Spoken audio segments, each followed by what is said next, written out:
What? Can you hear me? Oh, there we go. I think I'm back.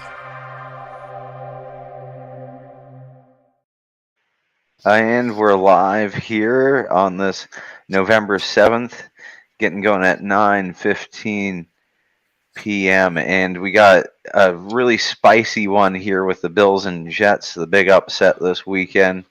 Paul, I'm sorry. I had to be there and have to deal with that whole thing. But Liz, you must have had a blast at MetLife Stadium last weekend.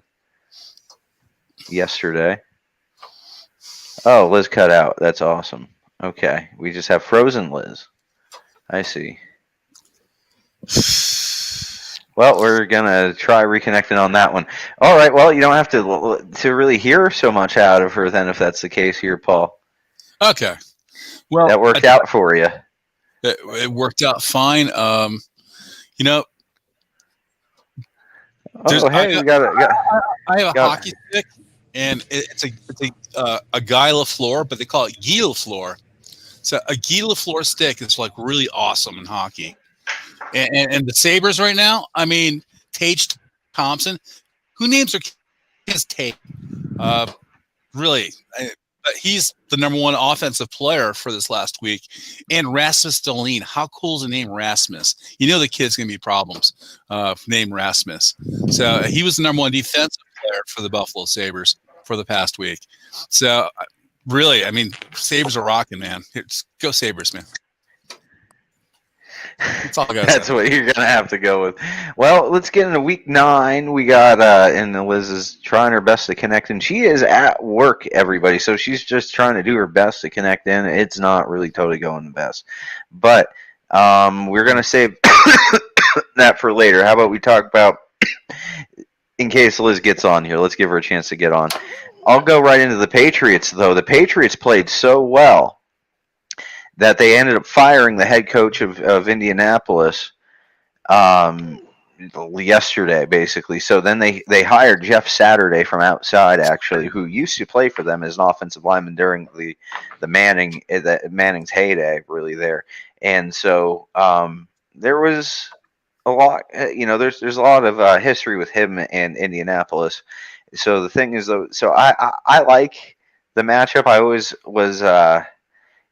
He seems to. I've always been fond of him as a commentator on ESPN as well. Since retirement, and he was there for a lot of quintessential Patriots Colts matchups that used to happen back in the early mid 2000s there. So it's nice to see the name back in the league under this head coaching role. Interim head coach is what they named him to Indianapolis. Mac Jones was looking like he's doing a little better. I'm wondering if a fire was lit under his ass with the Zappy Bailey situation that has played out. And I'm wondering if that has him actually having motivation to actually expand further and be able to get some more chunk plays, things like that. He's still passing underneath a lot, but Indianapolis, I mean, they played so bad that they ended up firing the head coach after the game. Frank Reich is a great coach too. I mean, that's surprising. I mean, he engineered the Philadelphia Super Bowl. So I mean, you're right too. Yeah. Which beat the Patriots, and then you can't beat the Patriots, which was in the Patriots Super Bowl loss there. Yeah. But at the same time, it's he has not been producing as the Colts head coach in my mind. Well, I disagree. He's the last 3 years he's made the playoffs 2 years in a row. So he has. You know what? I'm just going off of friggin' what I saw yesterday as far as that goes. Like it really comes down to me for yesterday was just such a that's what I saw immediately. So I guess you're right, though. When you think longer term, no, he hasn't been a complete unsuccess. He just was yesterday. That's what I saw. I wonder what was said in the front office. What did he say? Yeah, he pissed somebody off, didn't he? Don't you think what happened? Yeah. Someone said F you, and he said F you, and like, okay, bye-bye. Yeah, I think so. I think so. This is the day of connection issues, everybody. We have now Jeff's gone. Paul, surprisingly, you're the most stable connection today. Holy shit. You might be a little pixelated, but at least you're stable. Oh, my. I'm unstable. Okay, all right, the camera. Well, now that we have the both of you here at once, how about we talk about Buffalo at New York? Yes, Buffalo 17-20. Now 6-3 New York, 6-2 Buffalo. Damn, Liz. These Jets right now on fire. Go ahead, Paul. Let's hear it. The Buffalo Sabres are awesome. Everything went wrong. It did, in the worst way. And it's like the movie Replacements. You call about quicksand. Quicksand happened. It went quicksand real quick. So I have nothing to say. I will not listen to any Bills commentary this week until the next game. I have no updates why anybody's done anything. I'm impressed with the fans you were with during this weekend. So I'm kind of convinced that Buffalo just came in.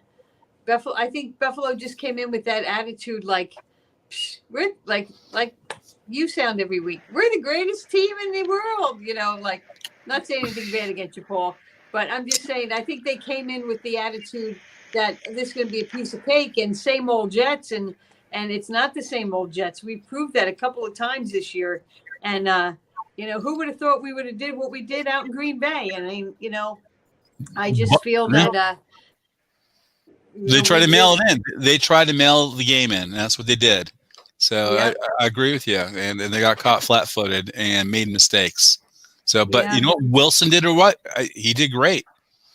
So he managed it. He had a few mistakes, but as a team, our defense, I just think our defense is outstanding lately. It is. And we filled the holes in. Our GM, I think, is an amazing character. I think Joe Douglas is awesome, and he just did what he had to do to fill a few holes in, and look at we came away with the win we never thought we would have gotten. We were all skeptical. We were behind our team, but I said it. I think Buffalo's going to come in, and I think we're going to blindside them, and look what happened. It was an amazing game, and I think fan base. I think it was 60-40 at the stadium with you guys in the lead. Yeah. There was so many Buffalo fans there, and we heard them the whole game, and then there was silence at the end of the fourth quarter, absolute silence from them, as you would expect. Can I ask you a question, Liz? Sure. In the game, did you think the Jets took what Green Bay did in the second half of last week and used that for their advantage of how they game played? Maybe the NFL has caught up to the Buffalo Bills, how they play offense now. And now we have to change it. What do you think? A little bit. Yeah, I absolutely think that we've been studying them hard. And I think we caught them with their pants down. I think that we capitalized. How many times did your quarterback get sacked? I just think that we hit them in every area that we felt they were going to come back at us. And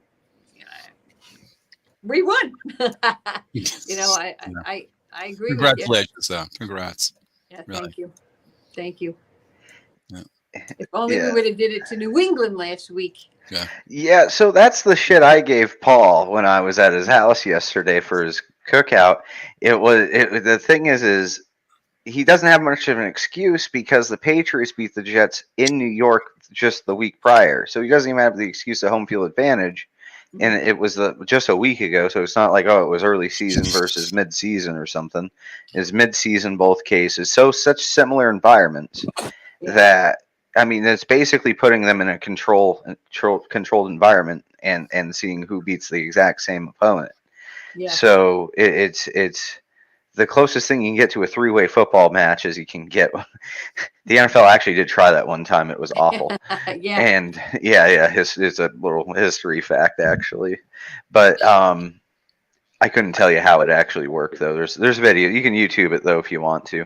So that's what I wanted to say about it myself though. Really is that the Patriots though, What does this say about the Patriots when they beat the Jets and then the Bills? What does this say about all three teams right now? That tells you the parity right now in this division. We've talked about that last episode, how they've ranked now the AFC East as the strongest division in the NFL.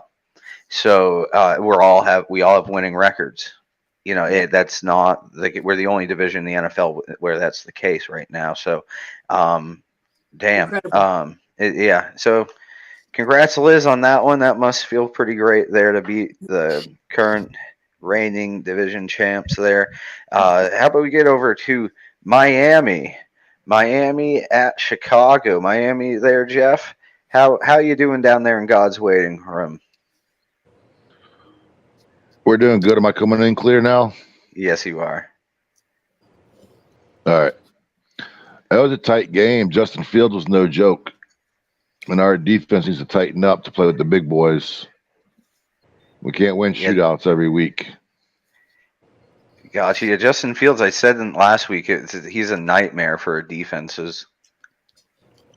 With his legs, not his arm. He ran for he ran 50 more yards than he did passing. He had like 130 passing and like 170 rushing or something. That was crazy. Yeah. Meanwhile, Tua had over 300 again. Again, like 2 weeks in a row with 3 touchdowns and no interceptions. His stat line's looking pretty good this year. Back will be all right. What's his QB rating, you think? Let me look at Tua's QB rating. Because he's QBR, right now it's 79.9. That might be career, though. So that's career, I think.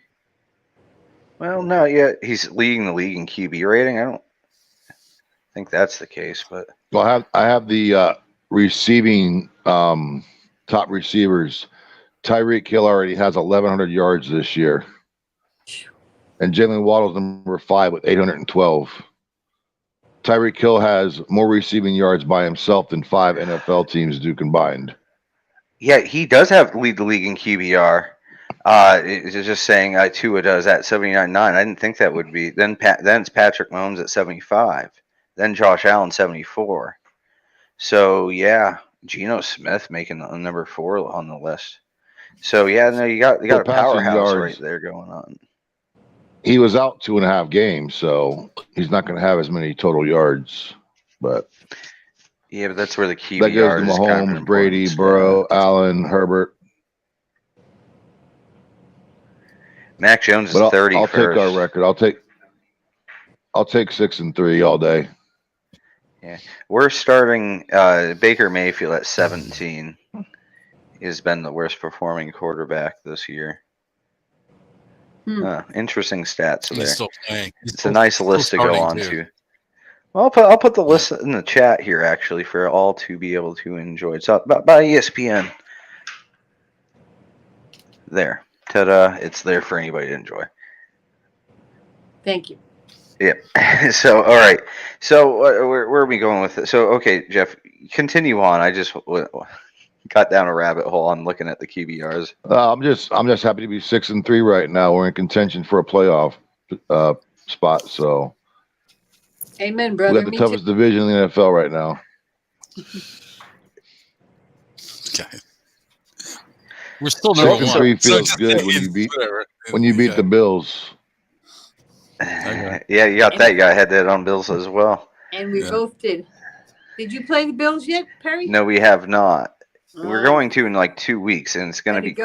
It's like in like about 10 days we face them because it's on Thursday night. Yeah. We play them. We have a bye week, then we play them, and then you play them. Or no, we face them in a couple. Yeah, okay. It's December 1st. I just killed Amazon Prime. Oh. Y'all do. It's a Thursday night. You might end up wanting to get it back again just for the game, Paul. In all seriousness, you may want to. Okay. You're gonna be the best viewer of that game because of my work schedule. I work at like 10 p.m. That sucks about me on Thursday. Thursday night football is the only time slot that sucks for my personal life schedule with my day job. No. I'm just saying, it just kind of ruins my day job, ruins Thursday night football. That time slot just does not pan out for me. All the other time slots I can watch, but I As have you can problems see, I with am that. at work, and Yep. I'm sitting right outside the computer room, so I think my connection's good now. That's awesome, though, that you did actually get yourself to where, you got I a had good to be. signal there. Yeah, apparently so. But anyway, I didn't want to change the subject. Wouldn't it be awesome if all three of our teams beat the Bills? Oh, yeah, I'd be happy about that. I'd be happy about that. Hi, Paul. Notice how he's converted over to hockey player basically today. He probably sleeps with college- that hockey stick. I have College basketball starts tonight if you need something else to watch. Okay. Yep. So Pittsburgh's got a bye this week, or they had a bye. Sorry, the way I phrased that was kind of wonky. They had a bye. They're currently on a bye for week 9, so really nothing to report. Now, funny thing is, I messed up. So later on, when we talk about their New Orleans game, we already actually hashed that one out last week, guys. So we can talk about it. But I'm just saying, I messed up on it and called it a week 9 game. And then realize, oh no, that's actually week 10, and there's a bye in between. So our coverage last week was actually a little faulty there. Although we didn't cover anything wrong, we just covered it a week ahead of time before we should have. It's kind of a weird Nothing day. changed. Yeah, gotcha. The AFCeast.org. Check that. That's our website. Check that out. You got NAFCo.org. That's our parent organization.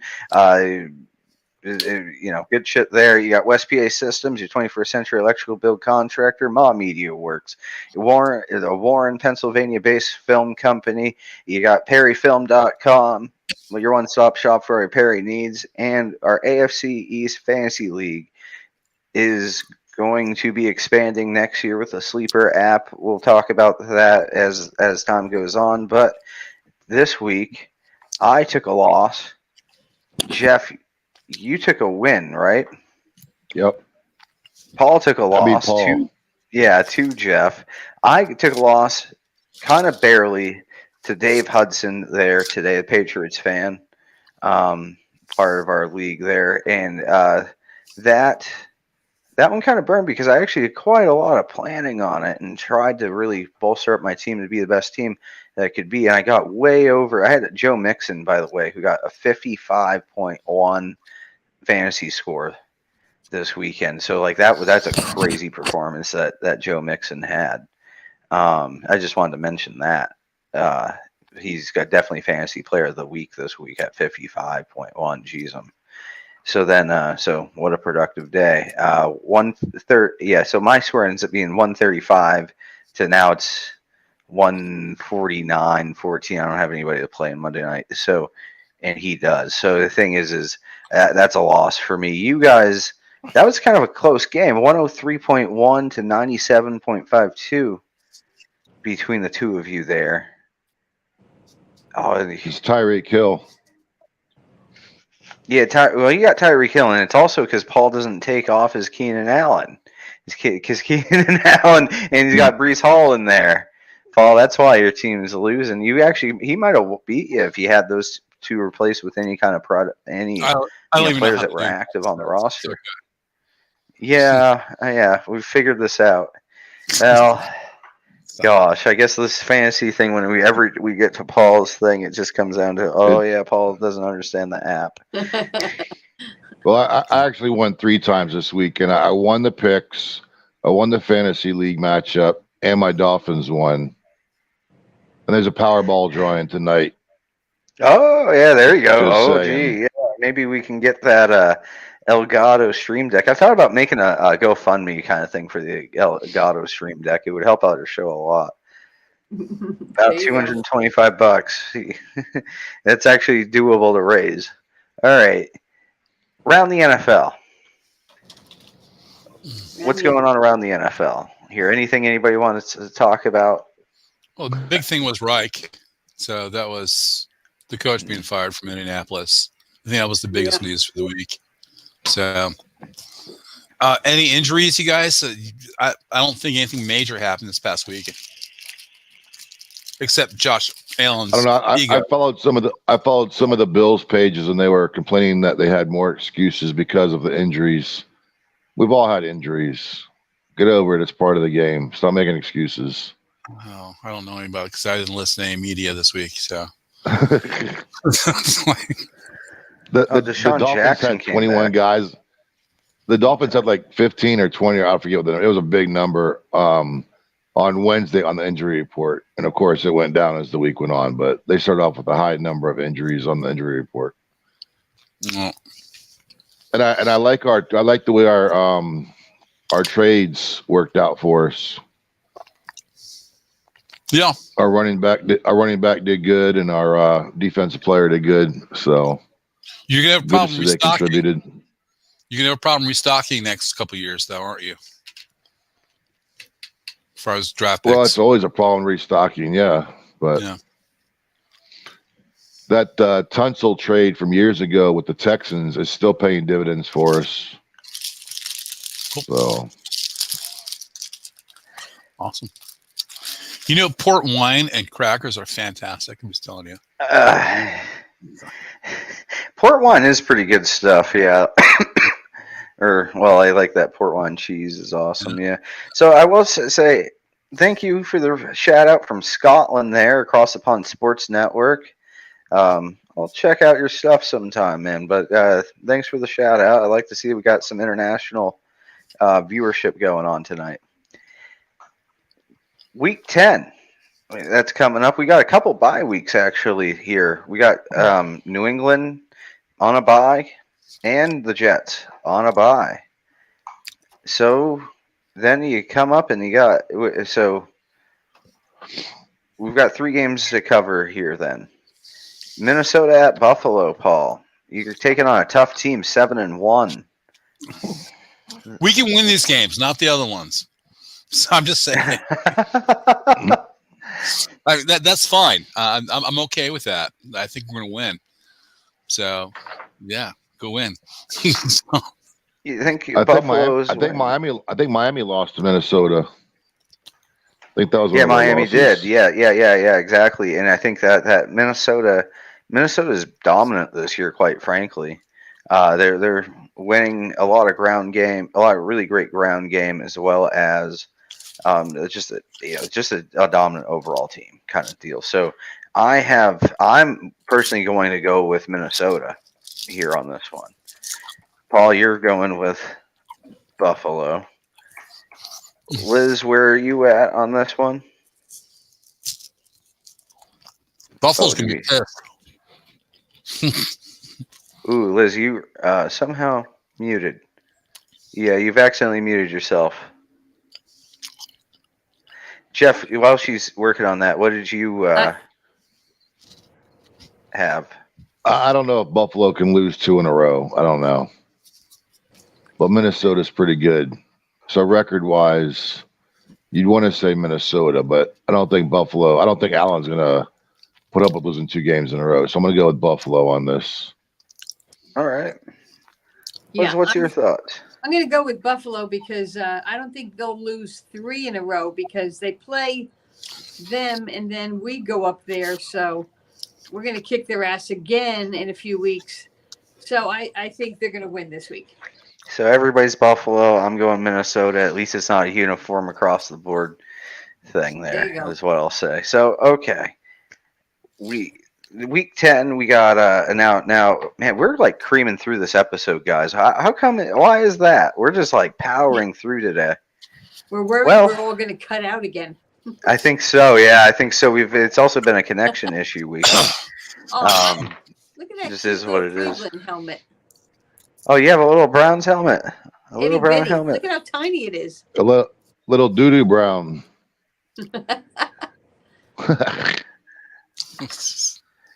Yeah, This it's kind of more. I mean, they ought to be called the oranges, by the way. The only story Yeah, about this is Brissett coming back to Miami after his release last year and being the starting quarterback up in Cleveland. That's the story. It is a story. Mm. Cleveland's playing good. Bud. Miami's going to crush them. I have no reason to think that Miami would fall to Cleveland. The Patriots beat Cleveland. Cleveland's a beatable team. I'm 4-4. It's an attainable goal, and so I'm going to go with Miami. I'm going with Miami too.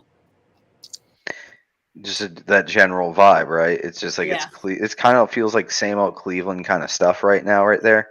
And what's up with? Luckily, you're playing them at home, but when you play them in Cleveland, they are messed up on their logoing right now. Like you said, like they're called the Browns, named after Paul Brown, and then they're called but they're got orange helmets, and then they have the dog pound. There's also the elves. There's an elf now on the front.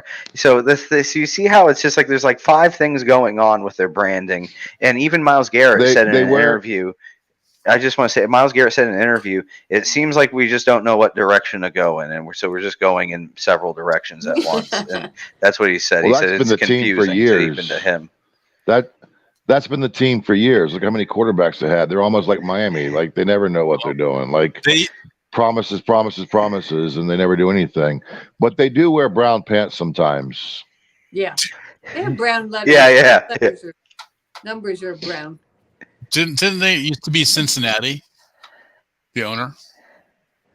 Did he what? Cincinnati moved, didn't they, from Cleveland?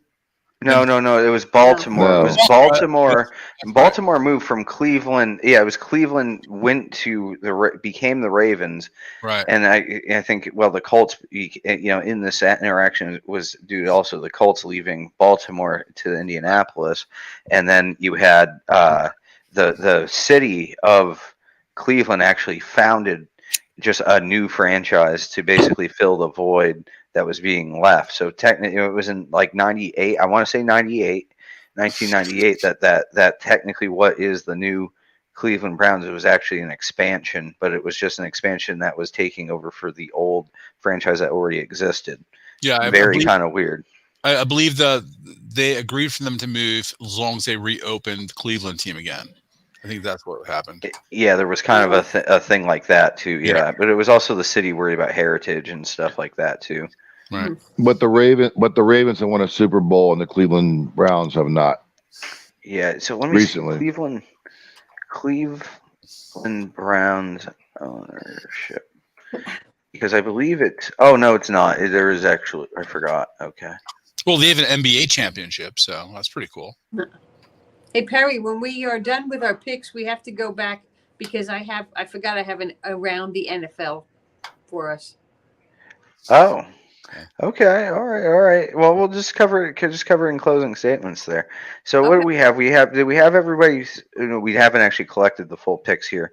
So, Paul, where are you going with? Are you going with Miami as well? Is this a unanimous Miami? No, I'm going to go Cleveland.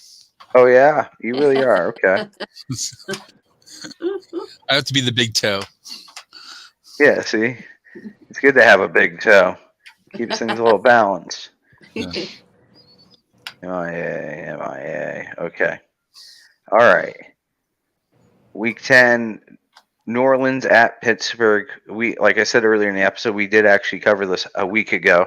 But anything going on? Any news within these organizations? Pittsburgh had a bye week. Teams. Yeah, that's what we said.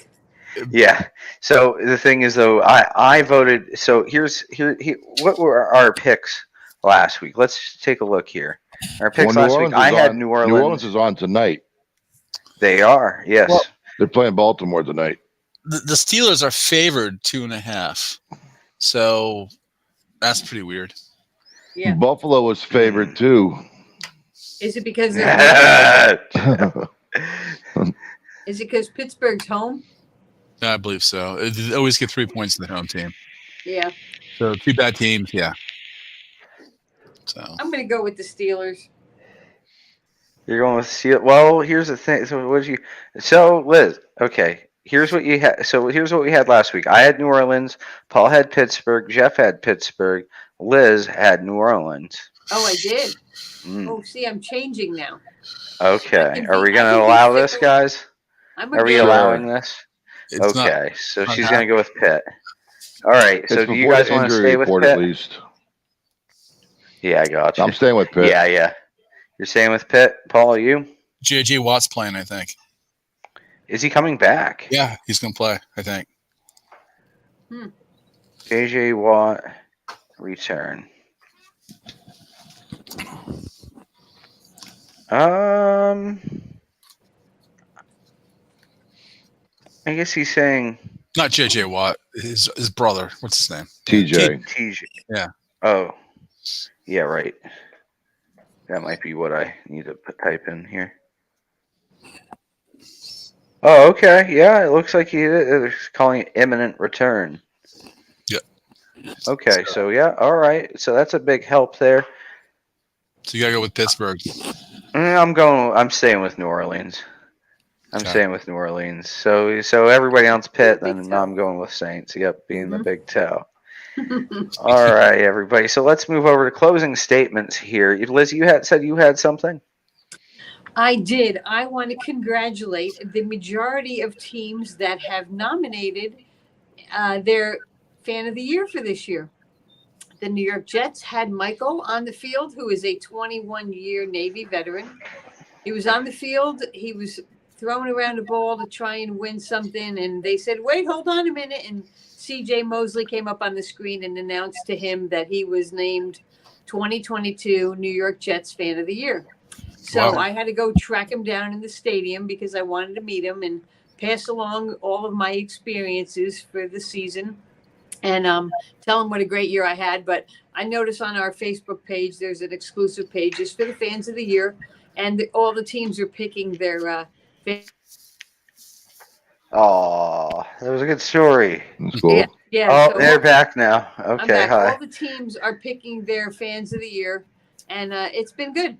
You know, everybody's real excited and looking forward to Arizona for the Super Bowl, and they're going to have a blast.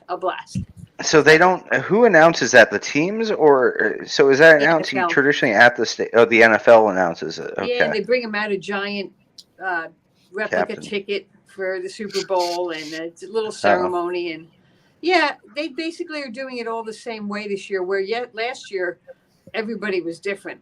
I was the only one that had like a major video that you can find on YouTube. Oh, But really? the other team, somebody got their fan of the year jersey mailed to them. They opened it up and there was a letter that said, "Congratulations, you're the fan of the year," which kind of a lame way to do it, but Huh. pretty cool. So they gave you a video, is how they told you over They YouTube? had me come to the practice facility, and if you go on YouTube and you look up Wayne Corbett surprises fan of the year, you'll find my whole video. And I was the only one where they did a whole production. It was very professionally done, and the NFL did a great job of it. It's fantastic. Yeah, a lot of That's fun. awesome. So anyway, I am at work. Like I said, I have to bid you guys a farewell. This worked out quite well, and I actually just found the link here, Liz. I believe. Yep, I just found it. Okay, so I'm going to be posting that in there. But thank you very much for coming on at work. She's in a police station, guys. So thank you very much for coming on straight from the cop shop, Liz. Thanks, great. everybody. Yeah. So yeah, and thank you, and I also thank you to across the pond again. Yes, you said you're tuning in from Scotland at 2 a.m. They're saying, by the way. So, oh wow, what a trooper. Okay. Well, I appreciate I'll see you guys next week. Okay. Well, yeah. Right. Any closing statements from you, gentlemen? Not this week. Not this week from you, Paul. Yeah, nothing to say. I mean, I don't have my thing. My closing statement will be that it's going to be boring here for me to have the Pats on bye week. The Pats on bye week. It's always a little. It's bye week, so your thing's thrown off. It's just like, oh man, I usually would have the Pats game to watch, and you just kind of miss that for the weekend, And then I have struggles too. I have a little bit of a problem because of this Thursday night football conflict too this month. It's going to be like, man, it's a bye week, and then there's going to be the Jets game on Sunday, and then there's like 2 weeks in a row of Thursday night football. So it's like November for me is like kind of, a little messy with the spot, a little spotty for me on the foot on live, at least live. I can watch recordings, but getting the games live, a little spotty with me this month. You know, and one being the week 10 bye week though for the Pats. So, well, there's also, you know, whatever, you got other TV involved too. You can go and watch something else. yes. I mean, there's Housewives of Atlanta, man. Oh, Yeah, there's other stuff to watch. My closing statement is Happy Veterans Day on Friday to all the veterans who served. I'm sure there'll be a lot of patriotism out the NFL stadiums this weekend for veterans. So shout out to all the veterans, those who serve. Thank you. All right. Well, with that, I bid everybody adieu, farewell. Yeah, whatever kind of language I want to use. Goodbye, farewell. We'll be back on the 14th, everybody. The November 14th, 9 p.m. Eastern Standard Time. Yep. How's that time change treating you guys? I hate it. Hate it. Yeah. And I'm very disappointed already. I am very disappointed that our bill to make everything daylight savings time, the Daylight Savings Protection Act, is stalled in the House. That sucks. Yeah, but so some states are talking about doing it by themselves, though. So like New Mexico. Yeah. All right. Well, peace.